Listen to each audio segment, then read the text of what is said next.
Law&Crime's Daily Debrief, everybody. The Harvey Weinstein jury will deliberate tomorrow to determine whether the former movie producer who lost control of his empire will be a convicted criminal or just a disgraced man. Today on the Law&Crime Network, Weinstein's publicist told us Weinstein is becoming nervous as the date of deliberations nears.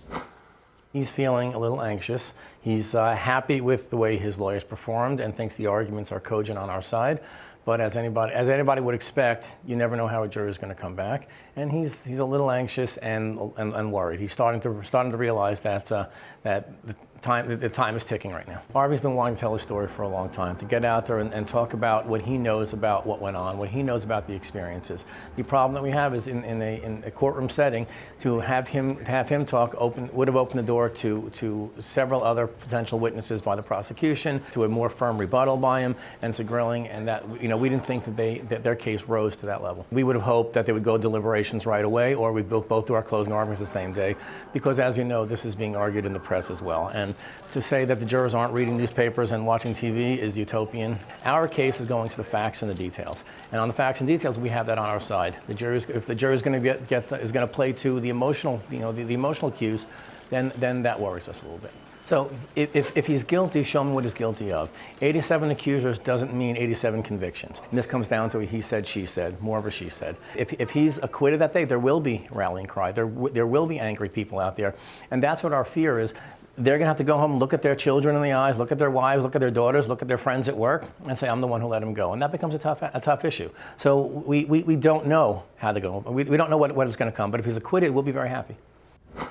That spokesman was also asked about how Weinstein feels about his defense. Of course, he called Donna Rotuno's closings the, quote, Queen's speech, in his words, and he said the defense team is already proactively looking towards an appeal. So I think Judge Burke has made a mental decision that in the end, if Harvey gets acquitted, he doesn't want to be accused of doing anything he could to have helped that. So he has been, I believe, as difficult as possible on this case. He has allowed the prosecution to run roughshod over some of the laws, including the Brady evidence, where we have a witness testify, and the next day they give us Brady evidence that could potentially or did impeach the witness, but the judge wouldn't throw out the testimony or allow us to follow up on that. He just slapped her on the wrist. We believe with the way the judge is going to read the jury their instructions, it's a little bit skewed as well. And I'm not going to get into those details. You'll hear it on Tuesday. But throughout this entire case, whether or not it's been when you heard protest outside and someone's yelling, Harvey, you're the rapist, the judge says, oh, no one heard it in the courtroom, when everyone heard it in the courtroom. There's been so much bias, and the judge has patently ignored it. We have someone accepted on the jury who wrote a book on, or has a book coming out in August about predatory men and young girls, and the judge allowed her on the jury. Didn't care. We think there are several aspects that are opening this judge up to an appeal if necessary, but he's also going to be reappointed by then, and I think he's looking at that, saying if he's convicted and there's an appeal, he will already have his new term already.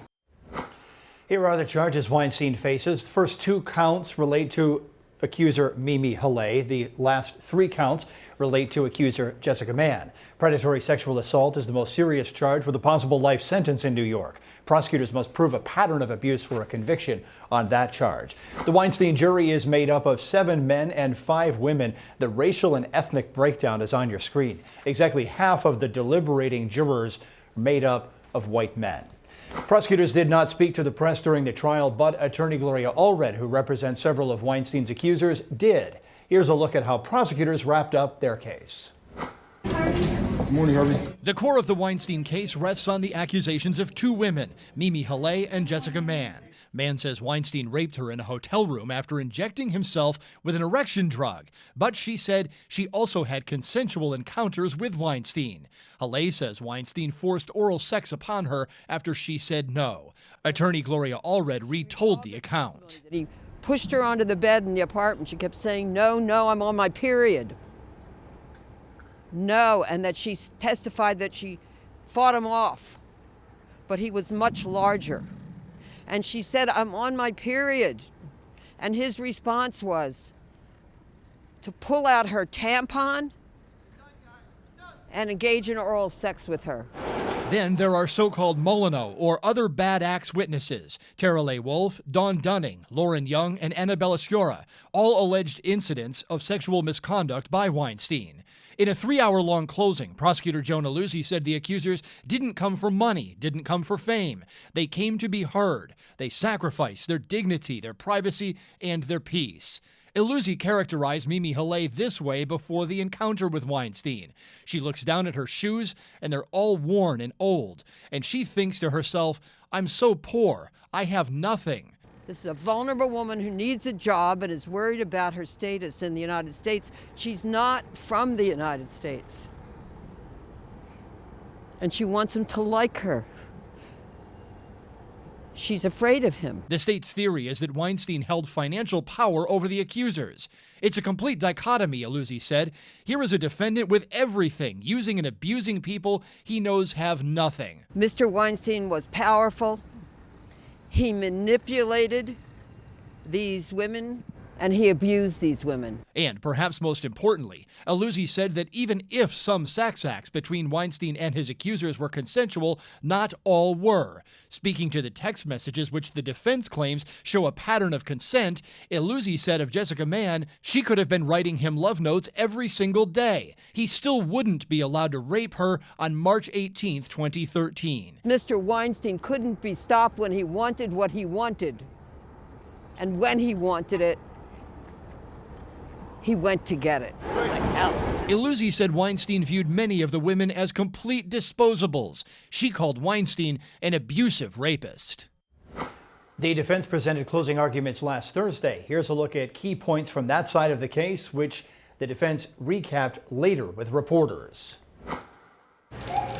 Entering court for the last day he would be able to litigate his side of the story, Harvey Weinstein made it clear his attorneys would do the talking. Harvey, what point does the defense need to get over today? What's the point? Trust in these lawyers. Characterizing Weinstein's accusers as opportunists and even as liars, the defense used communications from the accusers themselves in an attempt to discredit their testimony and raise reasonable doubt against the prosecution's claims that crimes occurred. The evidence shows consensual relationships. So if you claim that what you say happened, it belies common sense that you would then go out and send the emails, have the contact, continue relationships, send your phone numbers. So that's the reason that is consent. The evidence shows consent. He was a target of a cause and of a movement, Weinstein defense attorney Donna Rotuno told the jury. Referencing the accusers, she said, in their universe, women are not responsible for the parties they attend, the men they flirt with, the choices they make to further their own careers, the hotel room invitations, the plane tickets they accept, the jobs they ask for help to obtain. Rotuno told the jury accuser Mimi Halle had more of a relationship than she wants you to believe with Weinstein. And Rotuno told the jury accuser Jessica Mann couldn't keep anything straight under cross-examination. During testimony, Mann sobbed on the witness stand, causing a halt in proceedings. In closings, Rotuno said Weinstein's accusers were after a pot of gold, a claim two attorneys who represent some accusers refuted. Ms. Wolf had no interest in any civil compensation because her claim, she has no civil claim. Her claims are barred by the civil statutes of limitation. So for Ms. Rotuno to get up in front of a jury where there's no evidence in the record otherwise to suggest that Ms. Wolf or myself are here to try and seek compensation from Mr. Weinstein on her behalf is completely disingenuous. She presented no evidence, zero, nada, zilch, that I have been retained for the purpose of any civil lawsuit. So it's an attempt to show bias that maybe somebody would want to be compensated for what they allege is a rape or sexual abuse. And by the way, if anybody does want to be compensated because they've been raped, sexually harassed, sexually abused, well, they should have every right to do so.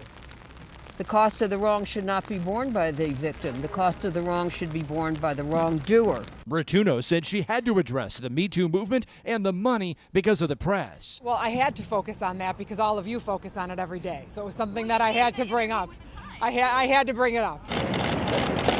Rotuno also attacked the so-called other bad acts witnesses who testified to bolster the claims made by Weinstein's two primary accusers. Rotuno said testimony by actress Annabella Sciorra, who claims Weinstein raped her, doesn't add up because Weinstein couldn't have gotten past Sciorra's doorman, who testified for the defense. Rotuno also said actress Rosie Perez was lying when Perez claimed Shora told her about the attack. Shora said she didn't even remember telling Perez. Rosie did what a friend does. She lied, Rotuno told the jury. We feel good about where we are. This is a case that should be about evidence. It shouldn't be about emotion. It shouldn't be about feelings, and it's not a popularity contest. And in this case, the evidence was all on our side. 3 attorneys are with us tonight here on The Debrief. Michael Bryant, Chad Young, and Bernarda Villalona are all with me here in New York. So Bernarda, this interview today on the Law and Crime Network with Weinstein's publicist suggests a relatively harsh turn over what the defense said on Friday, that Weinstein was looking okay. Now they're talking about an appeal before there's even a verdict. Weinstein's getting nervous and accusing the judge of bias. What was your reaction to all of that? Well, they're trying to cover all their bases. Obviously, when they were in court, they were playing to 3 different avenues. They were playing to the jury, they were preserving the record for appellate review, and they were playing also for the press. They're trying to cover all their angles to try to get Mr. Weinstein acquitted. They're going any way that they can by any means necessary. Chad, the prosecution wrapped up most of its closing argument around Annabella Sciora's testimony. She's not one of the complaining witnesses, not one of the primary witnesses here. Her accusations, I should say, are outside the statute of limitations. So was it a wise move to make such a big part of the case about her? Well, we weren't in the courtroom, so perhaps she was the most believable of all the witnesses. This is a case that comes down to he said versus she said. The jury has to believe these witnesses, and if the prosecutor thought that she was the most credible, the most believable, and the best witness to hang their case on, then of course that's what they had to do. Of course, possibly the most famous as well. Michael Bryant, this might come down to whether the jury believes a victim would or would not keep in touch with an alleged rapist. The state's expert says, yes, it happens all the time. The defense says absolutely not. Is that what the jury really needs to struggle over here? I think it is. I think we're well past that whole analysis that says, hey, somebody can't have a relationship that turns violent and becomes rape or assault. We get that. It's what happens after the alleged event that makes this so different and so difficult. And I think if you look at the prosecution's closing, they focused less on that because they know it's the weakness in the case. And this is the big question. Bernarda, your thoughts on that? Does this case basically set some kind of a precedent, at least in the court of public opinion, that you either can or can't convict someone if they keep in touch with someone that they claim attacked them?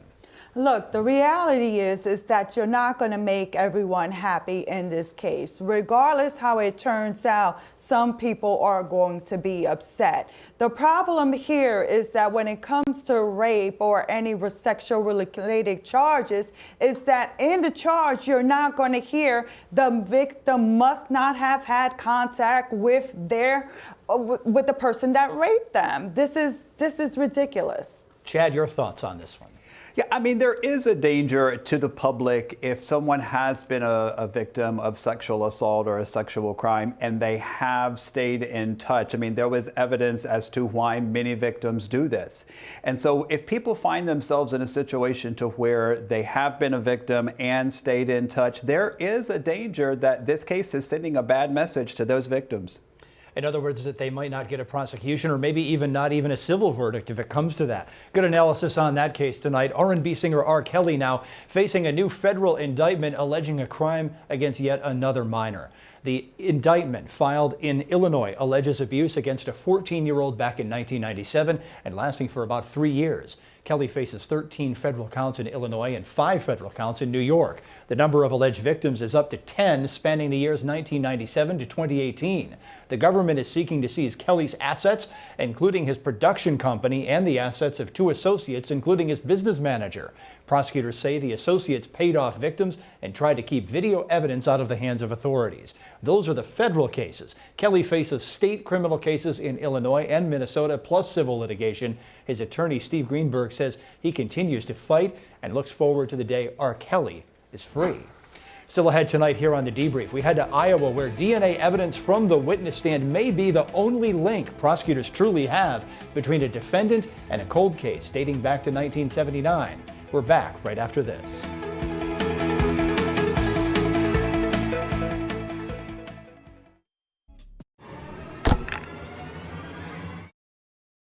I'm Dan Abrams, and this is the Law and Crime Network. His body just went boom. She did it. We've been covering 2 trials, of course. The only 24/7 network with expert legal analysis and gavel to gavel live trial coverage. He kissed me goodbye on the cheek. That was the last time we saw him. From high-profile cases to the most compelling local trials. You didn't expect her. Let me finish. We cover the most interesting and important legal news going on across the country. A verdict in the case of an Ohio woman who took the stand and admitted she shot and killed her military husband. And our multi-platform brand is resonating. From syndication. With more, we're joined by Law and Crime Network host Jesse Weber. To our expert analysis. With me now is Rachel Stockman, editor-in-chief for Law and Crime Network. This former head prosecutor, criminal defense attorney, and host of Law and Crime Network, Bob Bianchi. On Monday, the Law and Crime Network covering the trial live. Let's get to the top legal stories of the day with Jesse Weber, attorney and anchor for the Law and Crime Network. So good morning, Jesse.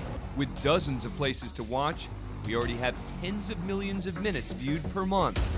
And our viewers and readers are engaged, with more than 30,000 comments per month on the site, a bustling chat room, and an average watch time of 30 minutes. Womanizer, that's fine. It doesn't make me guilty of solicitation of capital murder. This is Law and Crime. We got a lot of fascinating cases, as we always do, gavel to gavel coverage. In the fastest growing genre in America, we are uniquely positioned to dominate.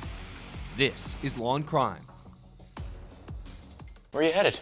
Just gonna hang out. If any of your buddies ever pressure you to take a drink, just tell them you promised your dad you wouldn't. I promise. Love you too, Dad. They really do hear you. For tips on what to say, visit underagedrinking.samhsa.gov. Our son Arjun was born with cystic fibrosis. CF is a genetic disease that shortens lives. When the foundation was founded in 1955, children with CF rarely live long enough to attend kindergarten.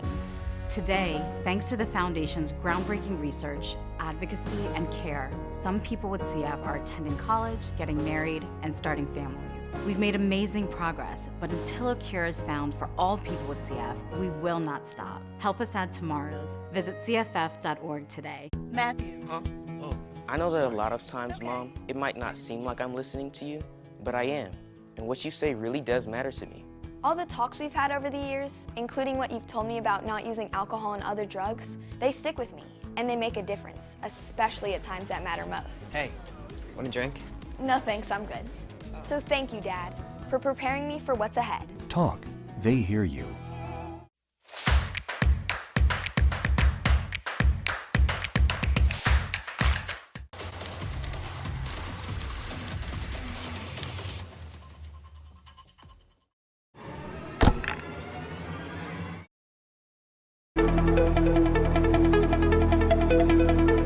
A DNA expert was on the witness stand this President's Day in a cold case murder. Prosecutors in Cedar Rapids, Iowa say Jerry Burns, now 66 years old, murdered then 18-year-old Michelle Martinko back when Burns was 25.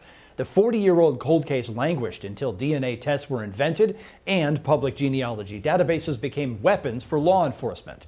Authorities say Michelle Martinko suffered 29 wounds, including 11 stab wounds. Prosecutors say the killer left behind blood on the gear shift of the car where Martinko's body was found. Plus, testimony revealed that a partial male DNA profile was recovered in 2005 from a blood stain on the back of Martinko's dress. Well, it was a huge development. It was actually unexpected, and it was really important for a number of reasons. First of all, it confirmed the same identity. It matched with the partial profile on the gear shift selector, and the profile on the dress was also in blood. So from that, it just confirmed my belief that this killer stabbed Michelle to death and cut himself, probably cut his hand, and left his blood at the scene at 2 different locations. I was hoping it would be easy now because the profile could be submitted to CODIS at this point. We compiled a list of potential suspects from the police reports and started going through that list and tracking people down and obtaining DNA buccal swabs from them. Family members, some of these friends saw her the night of the murder. We tried to leave no stone unturned, but the CODIS system didn't give us a hit on this case. On cross, the defense seemed to suggest there might not have been enough DNA on the gear shift for investigators to obtain a definite match. The blood type that was raised from the shift selector was blood type A. That's correct. And that's a common blood type in the American population. Correct. She also told you that there were too few loci obtained from that male profile to submit that profile to CODIS. That's correct. That you needed, what, 15 loci to submit it to CODIS? I believe that's right. And she only was able to extract or identify 11 on the gear shift selector. Correct. Now, you've told us that based on the information that you obtained, that this seemed to confirm your suspicion that the suspect had cut himself or herself, right? Right. Would you expect if the suspect himself or herself cut himself or herself that blood would be throughout the crime scene? It would depend. It seemed that the suspect was wearing gloves. To me, it was apparent that the suspect cut through the glove and cut his hand, and the glove probably contained a lot of the blood from his hand. The Cedar Rapids Police Department evidence room flooded in June 2008, damaging some of the key items in this case, including the box which contained Michelle Martinko's dress. The outside paper sack was discolored, so it looked like it had been exposed to humidity or water. I don't recall if I really identified any mold or if I even knew what mold would look like on this as opposed to just, dirt or darkness, but it was discoloration for sure. And it smelled, didn't it? Yes. Smelled like the Cedar River or something else? It smelled like the flood. In an effort to send it to the lab, we took it as is over to FedEx, and then we just set it in a FedEx box. And it was sent to DNA labs, I think, from your testimony in July of 2016? Yes. And after DNA labs examined it, as you told the men and women of the jury, they took 4 additional cuttings around the spot that had been designated as F5. Yes. They found no DNA. Correct. Investigators worked to develop a suspect, eventually submitting DNA to GED Match, a public genealogy database. In 2018, they had a partial hit. Then they collected discarded items from DNA from male relatives of the person for whom they obtained the hit. For DCI item 49, which was a straw that was reportedly collected or used by Jerry Burns, the weak DNA profile developed from the ends of the straw indicated a male source. The DNA donor could not be eliminated as the major contributor to the DNA profile previously developed from stain number F5 on DNA report dated December 5th of 2005 from the black dress described as item F1 on the DNA report dated September 8th of 2003. I went on to say that further interpretation may be attempted if a known DNA sample from a potential source is submitted. At this point, I'd had probably at least 30 people that I already eliminated as being a DNA donor to the stain on the dress. When I came to this straw, and I was making matches at each of the loci that we had results for, it was kind of unbelievable, that the type of technology to get us to this point even existed. It seemed kind of science fiction to me. But yet, the results are right in front of you. Yes. Kind of science fiction to me. Well, let's ask the panel about this. Michael Bryant out in the newsroom. If you're the defense, you're going to use that statement and say, well, yeah, it sounds like science fiction. The DNA could have come from the flood. It could have been at the FedEx facility where the evidence went. It could have been from random passing. Maybe the defendant grabbed something in the store where the victim was shopping before she was killed. I could just picture all the different scenarios here. Science fiction, not the words you wanted this guy to tell you. And combine that with the fact there's no connection between Mr. Burns and the victim. He wasn't the creepy guy hanging out at a high school as a 25-year-old looking for the girls. He wasn't the creepy guy hanging out at the mall. We have no evidence of any connection, even random, prior to this event. I think that's a big problem. I mean, so ultimately, Bernarda, does the DNA sell this entire case beyond a reasonable doubt to the jury? I think it does, because the DNA is so powerful. Like, why is your DNA on this woman's dress? Why is your blood inside of that car if you never met her and you weren't there? So I think it's like, sure, anything is possible, but the question is it plausible? This defendant's a business owner, Chad. I mean, what other evidence do prosecutors have that they can actually present to the jury to connect this guy to this killing other than the DNA? Well, that's the best defense argument he has. If you believe the science here, if you believe the DNA in this evidence, then you believe he was involved in this crime. But nothing else makes sense. He had no motive. It's not known that he knew this person. Nothing else in the past 40 years in his life have indicated that he would be capable or the type of person that would commit this type of crime. Everything depends on this DNA evidence. It all does. And look, I think that the case is stronger because it's blood evidence. If it was, let's say, a hair, then we probably wouldn't be sitting here even trying it, because hairs float through the environment and they can land here, there, and everywhere. We're going to wrap things up here on the debrief with a reminder that we'll be back paying very close attention to the Weinstein jury deliberations here on Law and Crime tomorrow.